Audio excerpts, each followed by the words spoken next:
मैं हूं प्रकाश हिंदुस्तानी। क्यों मियां इमरान खान वजीर आजम पाकिस्तान डर गए एक महिला से, वो भी महिला से जो जीवित नहीं थी, उस महिला की लाश से। और उस महिला की लाश को सुपुर्द खाक कब किया गया, कहां किया गया, ये भी बताने को तैयार नहीं।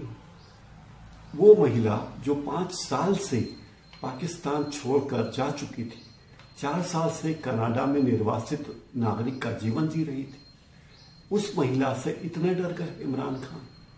मैं बात कर रहा हूं करीमा बलोच की। करीमा बलोच बलूचिस्तान के कुर्तन इलाके की एक कार्यकर्ता थी, महिला कार्यकर्ता थी। बलूचिस्तान की आज़ादी के लिए वो लड़ाई लड़ रही थी। उनकी पूरी मांग थी कि पाकिस्तान बलूचिस्तान को आज़ाद करे, लेकिन पाकिस्तान ने बलूचिस्तान के लोगों पर जुल्म ढाना कम नहीं किया। मजबूर होकर वहाँ के लोगों ने आंदोलन शुरू किया। उस आंदोलन में वहाँ के छात्र संगठन में करीमा बलूच एक प्रमुख नेत्री थी, एक जुझारू नेत्री थी, लड़ाकू नेत्री थी। जब पाकिस्तान के फौजी हुक्मरानों के दलाल सरकार को ये बात पसंद नहीं आई कि करीमा बलूच जैसी एक महिला उनके खिलाफ बगावत का बिगुल बजा रही है, तो उन्होंने उसके खिलाफ तरह तरह के षड्यंत्र करने शुरू किए, उन्हें परेशान किया जाना शुरू किया। और अंततः 5 साल पहले 2015 में करीमा बलूच को पाकिस्तान से निर्वासित होना पड़ा। वे कनाडा जाकर बसी। कनाडा में 4 साल पहले यानी 2016 में उन्हें रहने की अनुमति दी गई। करीमा कनाडा में रहकर भी बलूचिस्तान के लोगों की आवाज़ बुलंद करती रहती थी, लेकिन पाकिस्तान के हुक्मरानों को उनकी बात सुनाई नहीं देती थी। सुनाई देती तब तो। अब हाल ये था कि करीमा बलूच के आंदोलनों से खफा पाकिस्तान की सरकार ने करीमा के तमाम रिश्तेदारों के खिलाफ केसेस लगा दिए। कई लोगों को प्रताड़ित किया गया और कुछ रिश्तेदारों को तो बिना किसी कारण के फांसी पर भी लटका दिया गया। करीमा बलूच फिर भी कनाडा से रहकर पाकिस्तान के खिलाफ, पाकिस्तान के फौजी हुक्मरानों के खिलाफ, बलूचिस्तान में होने वाले तमाम अत्याचारों के खिलाफ आंदोलन कर रही थी। लेकिन पाकिस्तान के हुक्मरानों को यह मंजूर नहीं था और उन्होंने करीमा बलूच के खिलाफ लगातार इस तरह की कोशिशें की, धमकाने की कोशिश की। ISI के लोग बार बार ये कोशिश करते रहे कि करीमा बलूच को मार दिया जाए। पिछले महीने 20 दिसंबर 2020 की शाम 3 बजे आखिरी बार करीमा को देखा गया।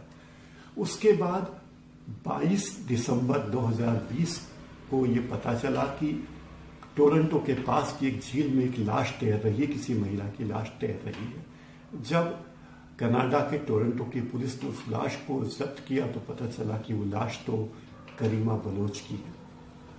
उसके बाद कनाडा में रहने वाले पाकिस्तानियों में विद्रोह की आग सुलग गई। पाकिस्तान में भी करीमा की हत्या के खिलाफ लोगों ने आवाज़ बुलंद की और एमनेस्टी इंटरनेशनल ने इस मामले को अंतर्राष्ट्रीय स्तर पर उठाया। बलूचिस्तान पूरा सुलग उठा कि करीमा को क्यों मार दिया गया। करीमा बलूच साधारण महिला नहीं थी, साधारण रूप की नहीं थी।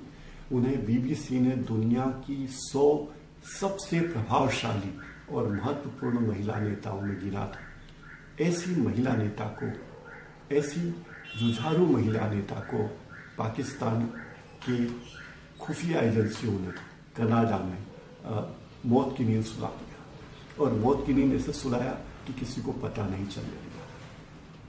आज जब करीमा की पार्थिव देह पाकिस्तान लाई गई तो पूरे पाकिस्तान में अघोषित कर्फ्यू लगा दिया गया, मोबाइल सेवा ठप कर दी गई, इंटरनेट को बंद कर दिया गया और तमाम रास्तों को जाम कर दिया गया। जो लोग करीमा की अंतिम दर्शन के लिए एयरपोर्ट की ओर जा रहे थे, उन लोगों को रोक दिया गया। सारे रास्ते रोक दिए गए। ये बताया गया कि कोई कहीं जा नहीं सकता।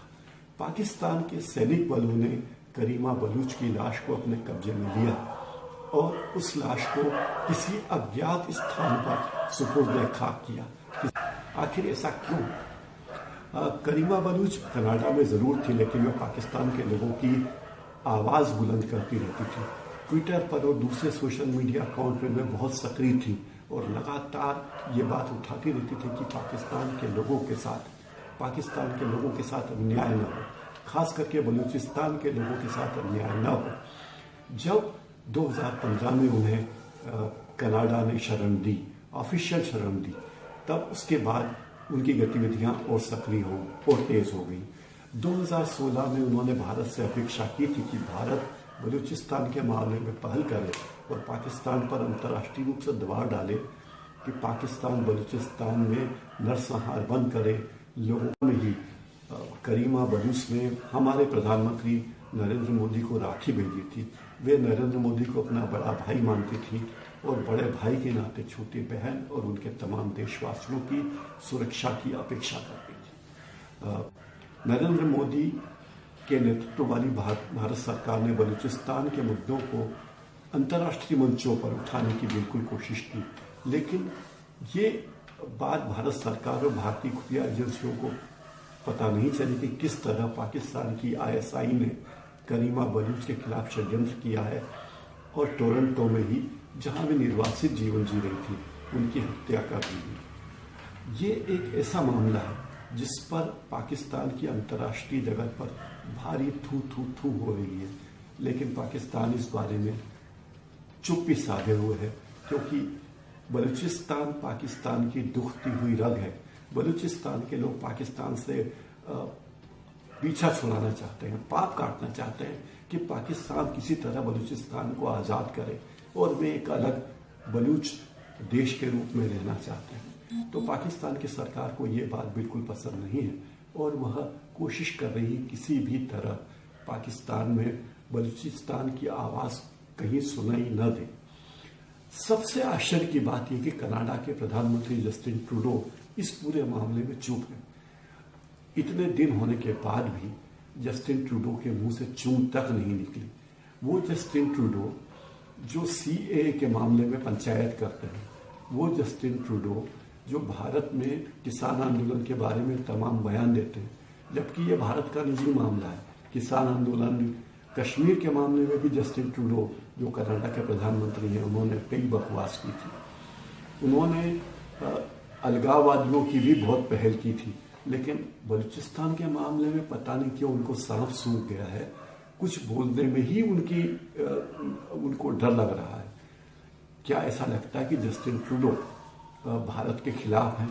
और जब वे भारत आए तो भारत में नरेंद्र मोदी की सरकार ने उनको बिल्कुल सही ट्रीटमेंट दिया।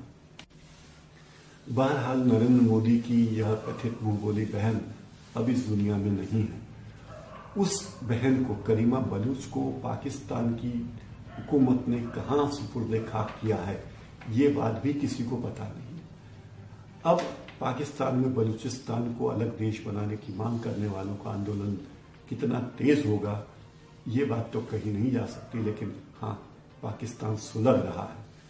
और पाकिस्तान जिस तरह भारत के आंतरिक मामलों में दखल देता रहता है, अगर भारत इस तरह पाकिस्तान के मामलों में दखल देता रहे तो यह तय है कि पाकिस्तान के दो नहीं बल्कि कई टुकड़े हो जाना मुश्किल नहीं होगा। बहादुर महिला की मौत पर पूरी दुनिया दुखी है, श्रद्धांजलि दे रही है और पाकिस्तान की सरकार किसी तरह मुंह छुपाए फिर रही है। वो सरकार जो ये दावा करती कि हम तो परमाणु शक्ति से लैस हैं और भारत जैसे देश हमारा क्या बिगाड़ सकता है। थू है ऐसी पाकिस्तानी हुकूमत पर जो एक औरत की लाश से डर गई, जो मानव अधिकारों का उल्लंघन कर रही है। थू है ऐसी पाकिस्तान की सरकार पर जिसके लिए मानव अधिकार कोई मायने नहीं रखते। नमस्कार मित्रों, अगर आपको मेरा ये कार्यक्रम पसंद आया तो कृपया मेरे चैनल को सब्सक्राइब कीजिए, लाइक कीजिए और कैसा लगा ये कार्यक्रम इस पर कमेंट कीजिएगा। मैं सामयिक घटनाओं पर, राष्ट्रीय अंतर्राष्ट्रीय मुद्दों पर अपने विचार लेकर आपके सामने निरंतर आता रहूंगा। नमस्कार।